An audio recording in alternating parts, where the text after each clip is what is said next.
Ja ha arribat la primavera a Masella i de quina manera ho està fent. Tenim els millors gruixos de tota la temporada i una estació on la neu es conserva molt i molt bé, sobretot per 3 factors.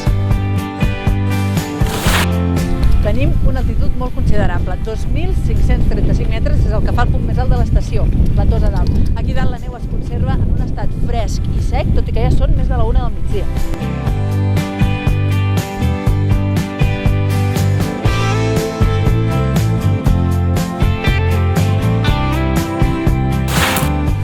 El 90% de les pistes estan encarades a nord.